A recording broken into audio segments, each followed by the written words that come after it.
move towards the very last poem, For Anne Gregory by William Butler Yeats. Well, can you see this image? So let's talk about this image. What do you think? So she is standing this side of the mirror with hands like this, and here in the mirror it's showing a heart. So what do you think? What does it depict to you? What can you read out of this? Well, if you are talking about the inner beauty, then you're perfectly right. This is what it is. She is beautiful, but her inner beauty is way more beautiful. So is it right to get attracted only to the outer beauty and not look at the inner beauty?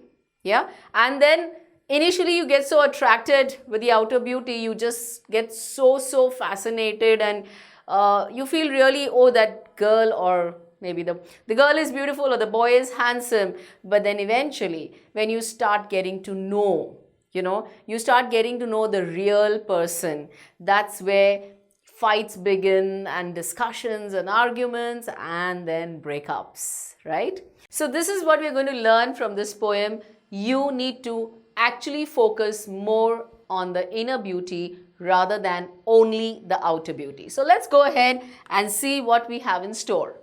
William Butler Yeats was an Irish nationalist. He was educated in London and Dublin and was interested in folklore and mythology. He won the Nobel Prize for Literature in 1923. Now, he was a man who really went deep into something to get the intensity. This is what the poem suggests. The poem is in the form of a conversation between the poet William Butler Yeats and a young girl, Anne Gregory. Now, this poem is actually like a conversation. So let's talk about the summary. The poet tells that if she finds a young boy who may be sad because of her rejection. Now, he's saying maybe she rejects the boy, right? The boy is very sad. Why? Because at first he gets attracted to her outer beauty. So he's missing that, so he becomes sad because she rejects. Then it will not represent that he was a true lover. Definitely not. Because if he is looking at the outer beauty, you just look at the looks and you feel way too impressed, and then you get really sad because you're rejected. In that case, you're not a true lover. He might be in love due to her beautiful yellow hair. Therefore, the boy might be in love because of her attractive looks. Yes, this is what happens, right? The very first look, and you feel, oh, it's love at first sight.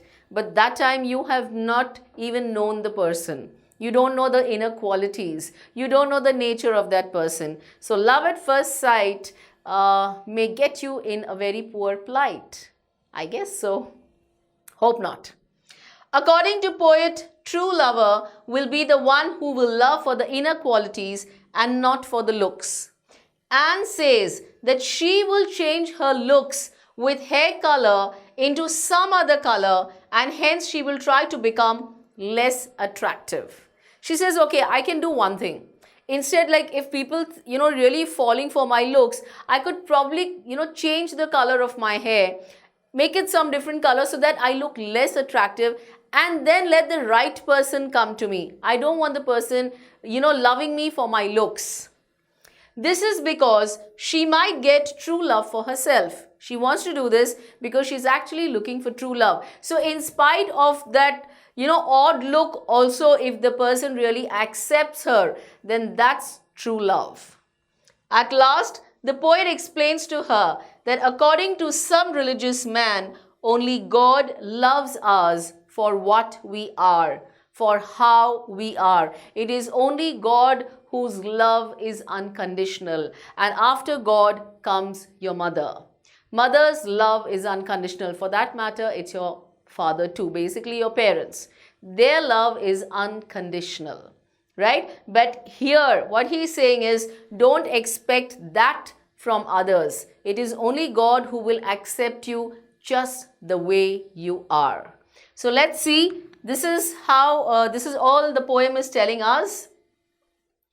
Never shall a young man, thrown into despair by those great honey-colored ramparts at your ear, love you for yourself alone and not your yellow hair. But I can get a hair dye and set such color there, brown or black or carrot, that young men in despair may love me for myself alone and not my yellow hair. Now, this is the last poem and we have always discussed the rhyme scheme. So, before I bring it to your notice, can you tell me what is the rhyme scheme? Write it down quickly before I tell you. Quick, quick, quick. So, young man, that's A. Thrown into despair. So, despair is B. It's not rhyming.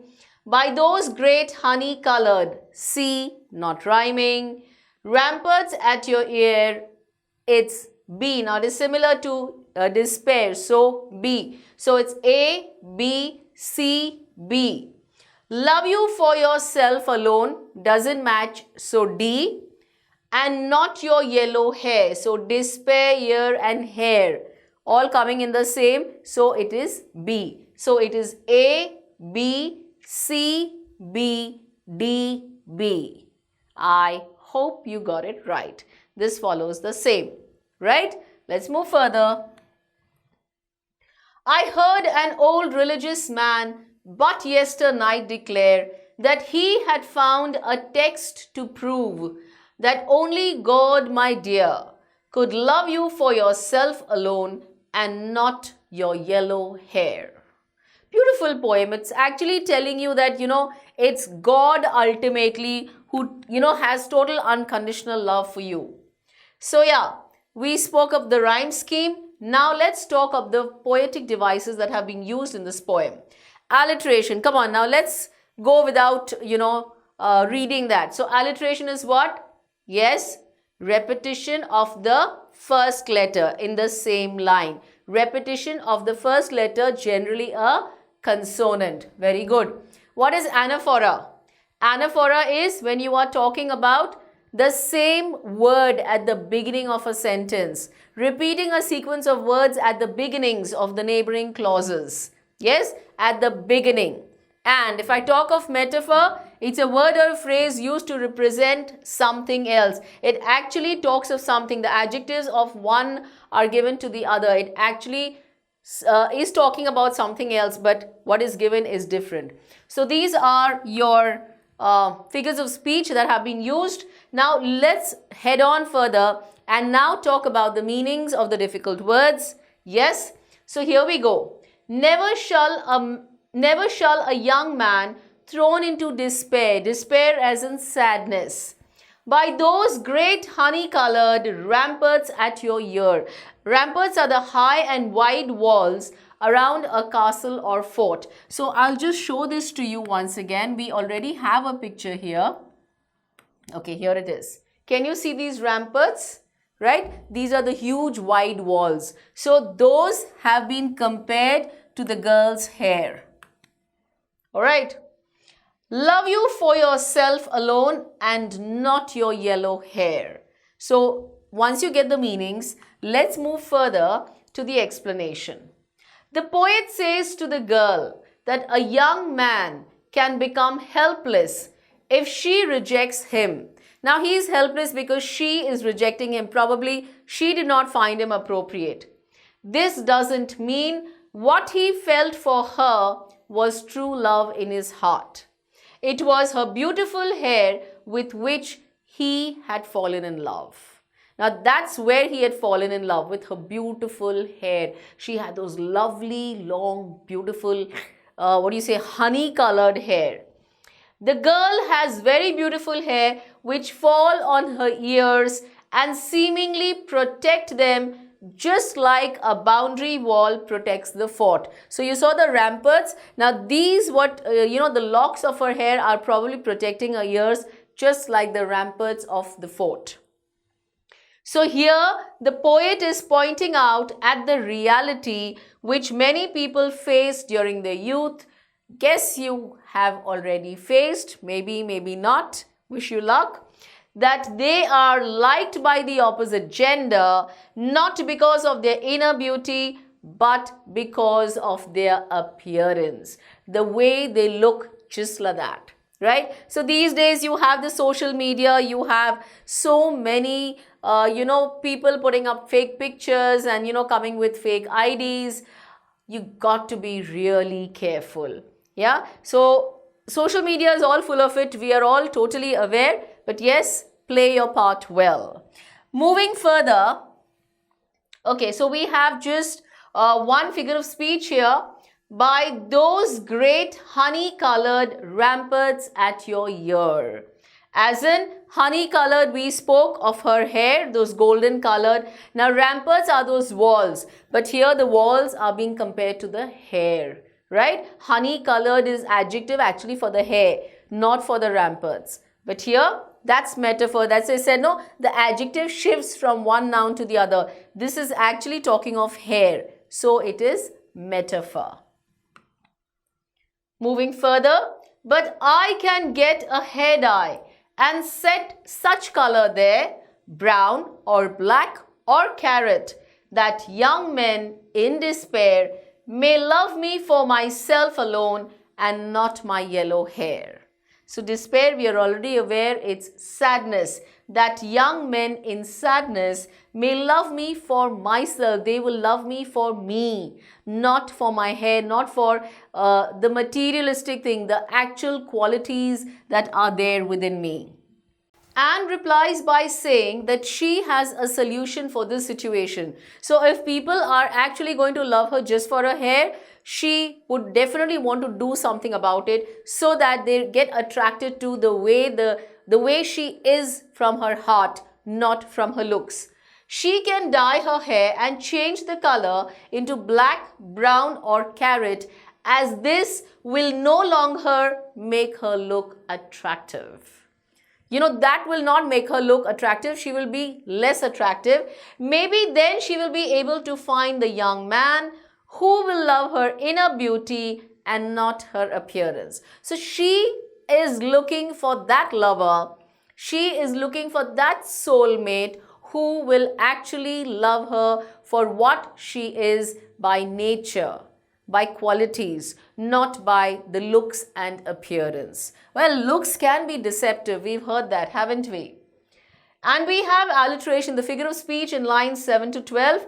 Set such. Remember, what is the code for alliteration? Repetition of first letter. Sir, sir. Set such. Yes? Great. Let's go further. Towards the last para, I heard an old religious man but yesternight declare, that yesternight as in the previous night, just the previous night, that he had found a text to prove that only God, my dear, could love you for yourself alone and not your yellow hair. Leave everyone aside. It's only God who has that unconditional love. The poet replies by saying that he had heard an old religious man say that he could prove a fact with a text that he had found in a religious book. He says, I can prove it to you. The fact was that it is only God who loves us for what we are and not how we look. He loves us for our inner qualities. Only God can do this. Yes. If you've heard of this, familiarity breeds contempt. What happens is, so initially you really love at first sight, you really love, things are very rosy pictures, roses everywhere.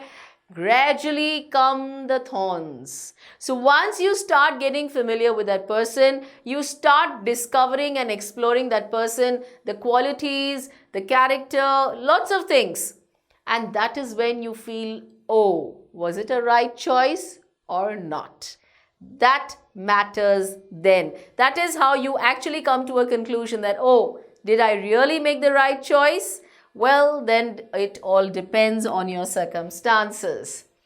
Talking about the figures of speech in lines 13 to 18, you have anaphora. Remember, the same word at the beginning of the line.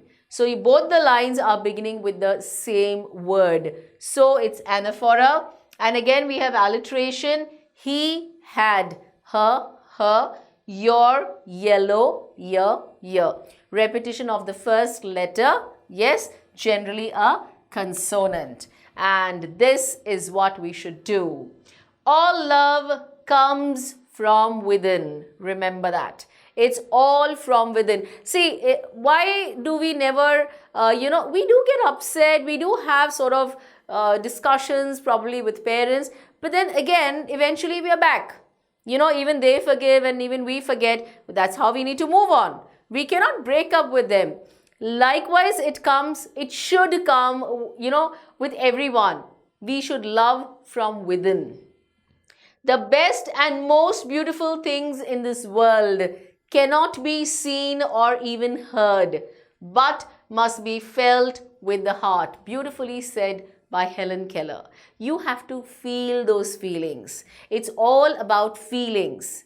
This is how it really makes your bond go very, very strong. So wishing you all a beautiful and a real strong and an intense bond with your loved ones. And make sure you keep watching and keep learning.